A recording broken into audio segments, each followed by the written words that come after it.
everyone, so I hope you're having a fantastic day. Today I wanted to share with you my tips on increasing your milk supply, because I know I looked at this 1,000 times, 1,000 different articles, especially the first few months when it felt like every day I wasn't making enough milk and baby was crying because he always wanted more, or there was too much sometimes. And anyway, I just wanted to talk to you about different tips that I have to share with you guys. So if you want to know more about my experience breastfeeding, go back a few videos ago. I'll put the link down below to just read about my experience and tips on breastfeeding. We're still breastfeeding at 14 months now, and we both love it, and I don't really see much sign of him quitting anytime soon. So it's just, yeah, I've got lots to share with you guys, because certainly at the beginning I didn't feel like there was enough milk there. And I was really spurred to make this video because I was speaking with my grandmother when I was back in the UK not too long ago, and she was saying that even 60 years ago, that when she had her little ones, my dad was only breastfed until he was 3 months, because she felt like she didn't have enough milk and she needed to supplement with formula. And I just thought, well, I want to give you all of the tips I possibly can, because at least if you've tried everything, then you can do it, or whatever. I mean, fed is best, absolutely, but I do feel like there are some of these tips that people just don't know. So the first most important thing, well, probably the two, but the main one that everyone kept saying to me when I was in the hospital, our little one was in neonatal, and every time I went in, they'd be like, "Have you had your fennel tea?" That's a rubbish French accent, but they would always ask me if I'd had my fennel tea. So that is the most important thing I can tell you, is to drink fennel tea. Now this is the one I have. It's in French on the back there, but it's also in English on that side. So it's I have the Pucker 3 fennel. I've had lots of different types of fennel tea. Don't think it really matters which kind, but fennel is an amazing galactagogue, which is like a milk-inducing food item. It's also really delicious and very sweet, and if you're not really a herbal tea kind of drinker, I think you'd still like it. And if you don't like it, drink it anyway, find a way to drink it. So I was having probably like one of those 3 times a day. And now actually I must have had it so much that my little one, he really likes having it like cold from his sippy cup. He loves fennel tea, he is addicted. So that's my number one. My number two thing that they told me in hospital was to get a pump, take it home and use it.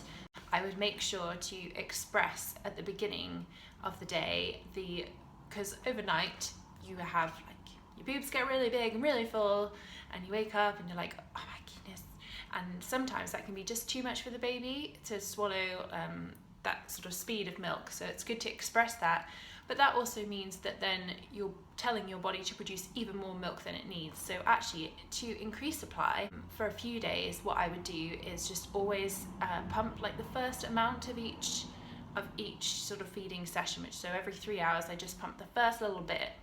And sometimes it was just like a teeny tiny bit, but that just always meant that my little bean was getting like the best, creamiest part, and also it was stimulating my boobs to make even more. Because your body is a sort of, well, your boobs are like a supply and demand kind of thing. You tell it to create more and it will create more. So I definitely recommend getting a pump. Then probably the other things I would suggest are to drink a lot of water. I know I've already said about drinking fennel tea, but drink a lot of water. I mean, what is milk made of? It's wet, so drink water. Eat really good food. Your body is not going to make great milk if you don't eat well. So you need to provide your body with all the nutrients it needs, as well as supply the baby with all of their nutrients. So I've always taken actually a multivitamin. I recommend that here in Belgium. Just get a really good multivitamin, because your body is going to otherwise be leaching all of your vitamin supplies to feed the baby. Especially think about supplementing vitamin D. I had really, really low vitamin D when I checked earlier this year.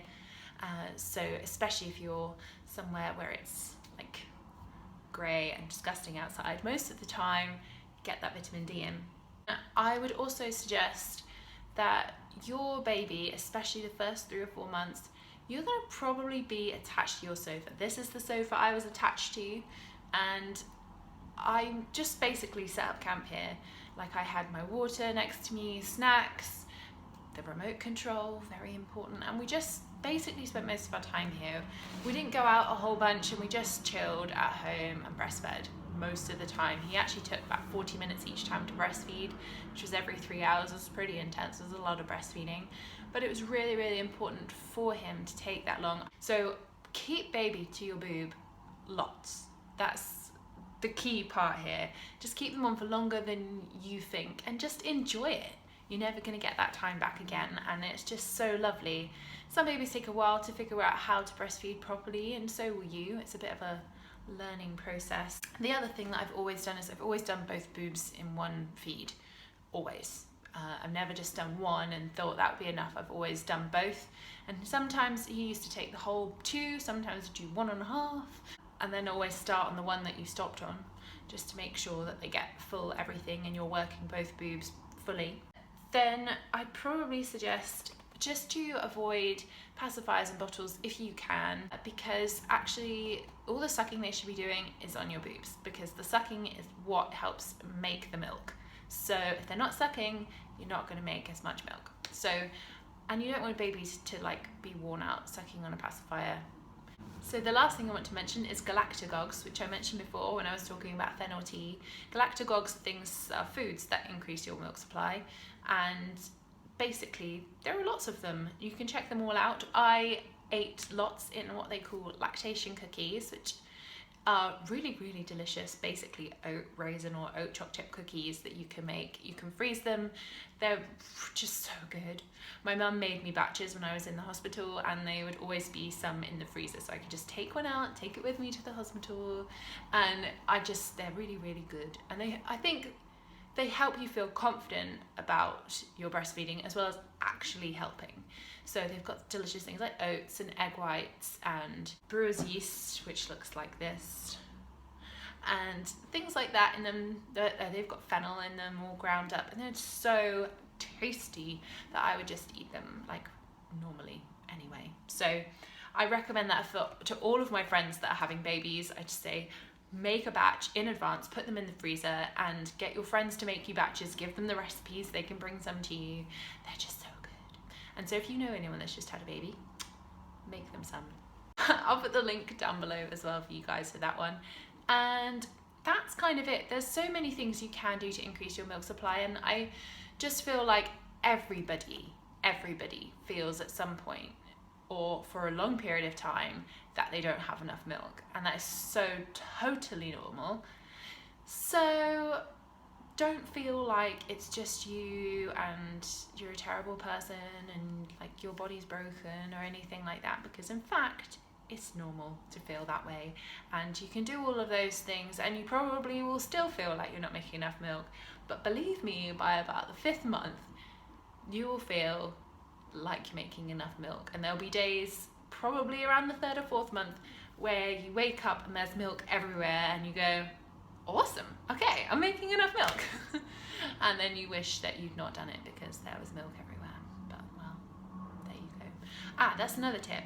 During the night, if your baby sleeps through during the night really early, that's not necessarily a good thing. We've always dreamt fed our bean because it means then he's like, my boobs aren't going such a long stretch without feeding a baby. So that's probably kind of important. Don't race to get them to sleep for a 12-hour period in one time, because actually it could inhibit your milk production. Okay, last thing, because I almost forgot to tell you this, was make sure you eat enough food. You need an extra 300 to 500 calories, I think, when you're breastfeeding. You've got to feed a whole person. You've got to make them grow into a bigger person. So don't miss out on eating extra food, and don't feel like, you'll be using up all of those calories in making the milk. So it's not like you're going to get fat or anything, and actually you need them, because otherwise if you don't give your body calories, it can't make milk, and it's as easy as that. So eat your food. I always just had an extra slice of cake every day. Not sure that was my wisest idea, but I felt great. So find a way just to sneak in those extra calories so it doesn't feel like you're too full or anything like that, but that you're definitely getting them in. Maybe get like a really delicious banana smoothie in or something. That probably would be better than a slice of cake, but that's me being honest. So thank you guys so much for watching. I hope this was helpful to you, and have a great day. Bye.